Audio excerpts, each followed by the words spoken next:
అప్పటికప్పుడు ఏదైనా ఈజీగా తయారు చేసుకొని టేస్టీగా తినాలి అని అనిపించినప్పుడు ఇలాగ తయారు చేసుకొని తిని పిల్లలకి ఇవ్వండి, చాలా ఇష్టపడి తింటారు. పెద్దగా ఐటమ్స్ లేకుండా అంత టైం ఇంకా తీసుకోవండి, చాలా ఈజీగా తయారవుతాయి. వీటిని ఎలా తయారు చేసుకోవాలో చూసే ముందు వీడియో నచ్చినట్టయితే వీడియోకి లైక్ చేసి మరిన్ని వీడియోస్ కోసం మన ఛానల్ని సబ్స్క్రైబ్ చేసుకోండి. ఇప్పుడు దీన్ని ఎలా తయారు చేసుకోవాలో చూద్దామా. ముందుగా ఇలాగ బాగా ఎర్రగా పండిన ఒక 2 టమాటాలు తీసుకొని టమాటాలను చక్కగా మెత్తగా అయ్యేంత వరకు ఉడికించి తీసుకోండి. ఉడికించిన టమాటాల పైన ఉన్న తొక్క తీసేసి దాని తొడిమ పాటు ఇంకా కట్ చేసి తీసుకోవాలి.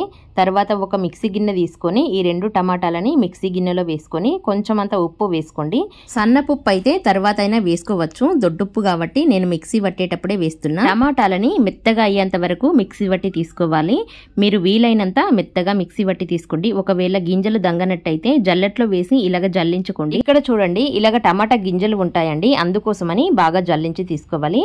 తర్వాత వెడల్పుగా ఉన్న ఒక పెద్ద గిన్నె తీసుకొని ఇప్పుడు దీంట్లోకి 1 కప్పు గోధుమ పిండి తీసుకొని పిండిని ఇంకా ఇలాగ జల్లించుకోవాలి. పిండి మెత్తగా ఉంటే పర్వాలేదు, లేదంటే జల్లించుకోండి. చూడండి ఇప్పుడు మనం మిక్సీ పట్టిన టమాటా పేస్ట్ వేసుకోవాలి. టమాటా పేస్ట్ మొత్తం అంతా వేసిన తర్వాత దీంట్లోకి కొంచెం అంతా ఓమ వేసుకోవాలి. ఒకవేళ మీరు టమాటాలో మిక్సీ పట్టేటప్పుడు ఉప్పు వేయనట్టయితే ఇప్పుడు వేసుకోండి, ఇప్పుడు వేసుకుంటే సరిపోతుంది. అలాగే కొంచెం అంతా నూనె వేసి టమాటా రసంలో మొత్తం పిండి అంతా చక్కగా కలిసేంత వరకు బాగా ఒత్తుతూ చూడండి ఇలాగ చపాతీ ముద్దలాగా చాలా సాఫ్ట్ గా అయ్యేంత వరకు ఒత్తి పెట్టుకోవాలి. తర్వాత పిండి పైన మూత పెట్టి ఒక 10-15 నిమిషాల పాటు పక్కన పెట్టినామంటే పిండి బాగా నానుతుంది. చూడండి 10 నిమిషాల తర్వాత చూపిస్తున్నా నేను. ఇప్పుడు పిండిని చిన్న చిన్న ముద్దలుగా చేసుకుందాము. ముద్దలు ఎంత సైజు ఉండాలి అంటే పూరి సైజు కంటే కొంచెం పెద్దగా ఉండాలి, చపాతీ సైజు కంటే కొంచెం చిన్నగా ఉండాలి. మరీ పెద్దగా కాకుండా మరీ చిన్నగా కాకుండా ఇలాగా మధ్య రకంలా ఉండేలా చూసుకోండి. ఇలాగ చేసిన ముద్దల పైన కొంచెం పొడిపిండి వేసుకోండి. పొడిపిండి ఎక్కువగా వేయకండి, కొంచెం తక్కువగానే వేసుకోవాలి. తక్కువగా పొడిపిండి వేసి దీన్ని సేమ్ చపాతీ లాగా లాటించుకోవాలి. ఇప్పుడు 1 స్పూన్ నూనె వేసి నూనె మొత్తం అంతా చక్కగా స్ప్రెడ్ చేసుకోవాలి. ఇప్పుడు ఈ చపాతీని ఇలాగ 4 ముక్కలుగా ఘాట్లు పెట్టి తీసుకోవాలి. చూడండి మొత్తం కాకుండా మధ్యలో కొంచెం అంతా అతుకుంచి ఇలాగ 4 ముక్కలుగా కట్ చేసిన తర్వాత దీనిపైన కొంచెం పొడిపిండి చల్లుకోండి. మనం మడత చపాతీలు చేసినప్పుడైనా పొడిపిండి చల్లుకుంటే చపాతీలు బాగా పొంగుతాయి, అందుకోసమని కొంచెం అంతా పొడిపిండి చల్లుకోవాలి. తర్వాత ఇప్పుడు చూపించిన విధంగా చక్కగా చపాతీని బాగా మలుసుకోవాలి. ఎక్కువ మడతలుగా మలవడం వల్ల చపాతీ బాగా పొంగుతుంది, అందుకోసమని. ఇప్పుడు మనము చపాతీని రౌండ్ గా లాటించకుండా ఇలాగ డబ్బా ఆకారం వచ్చేట్టుగా లాటించి తీసుకోవాలి.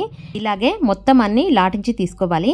ఇక్కడ మీకు ఇంకొకటి మలిసి చూపిస్తాను నేను ఎలా మలుసుకోవాలి అని. చపాతీలాగా చేసి 1 స్పూన్ నూనె వేసి బాగా స్ప్రెడ్ చేసిన తర్వాత మధ్యలో కొంచెం అతుకుంచి సైడ్లకు ఇలాగ 4 ఘాట్లు పెట్టి 3 ముక్కలుగా వచ్చేట్టుగా కట్ చేసుకోవాలి. ఇప్పుడు దీనిపైన కొంచెం అంతా పొంగటానికి పొడిపిండి చల్లుకోవాలి. సైడ్ కు కట్ చేసిన ముక్కలని ఇలాగ మలుసుకోవాలి. చూడండి ఇలాగ మలిసిన తర్వాత ఇప్పుడు దీన్ని సెంటర్ లోకి మలుసుకోవాలి. మలుసుకున్న తర్వాత అటు సైడ్ కు ఇటు సైడ్ కున్న ముక్కలను ఇంకా పైనుండి వేసుకొని ఇప్పుడు దీన్ని డబ్బా ఆకారం వచ్చేట్టుగా లాటించుకుంటే సరిపోతుంది. పొడిపిండి కొంచెం మాత్రమే వేయండి, ఎక్కువగా వేసుకోకండి, అందుకోసమని. ఇలాగ మొత్తం అన్ని లాటించి పక్కన పెట్టిన తర్వాత ఇప్పుడు ఒక ప్లేట్ తీసుకొని ప్లేట్ లోకి ఒక 2 కోడిగుడ్లని పగలగొట్టి వేసుకోండి. తర్వాత దీంట్లో కొంచెం అంత ఉప్పు వేసుకోండి. ముందుగా మనము టమాటాలకు పిండికి సరిపడేంత వేసుకున్నాం కదా, ఇప్పుడు కొంచెం అంతా కోడిగుడ్లకు సరిపడేంత మాత్రమే వేసుకోవాలి. ఉప్పు వేసి దీంట్లోకి కొంచెం అంత కొత్తిమీర కట్ చేసింది, కొంచెం అంత పుదీనా, కళ్యామాకు ఇంకా వేసుకోండి, చాలా బాగుంటుంది. మీకు అవసరం అనిపిస్తే కొంచెం అంత మిరియాల పొడి అయినా కారమైనా వేసుకోవచ్చు, నేను వేయలేదు, మీరు కావాలంటే వేసుకోండి. మిరియాల పొడి వేస్తే చాలా బాగుంటుంది. దీన్ని మొత్తం అంతా చక్కగా కలిసేంత వరకు బాగా కలుపుకోండి. మీకు ఒకవేళ చిక్కగా అనిపించింది అనుకో కొంచెం అన్ని నీళ్లు వేసి మరొకసారి బాగా కలుపుకోండి.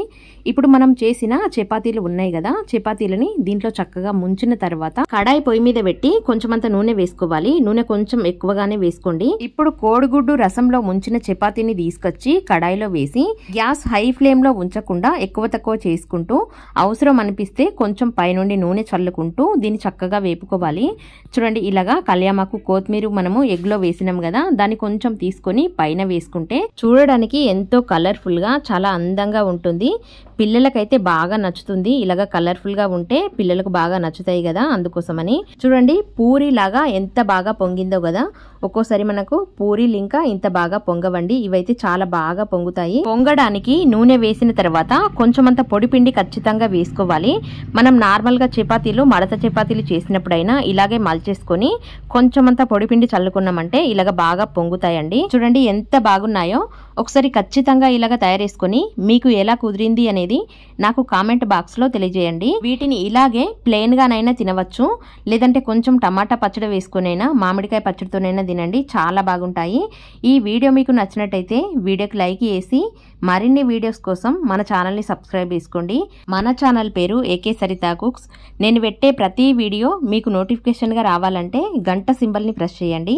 ఈ వీడియోపై మీ అభిప్రాయాన్ని ఒక చిన్న కామెంట్ చేసి నాకు తెలియజేయగలరు. నా వీడియోస్ చూస్తున్న వాళ్ళందరికీ ధన్యవాదాలు.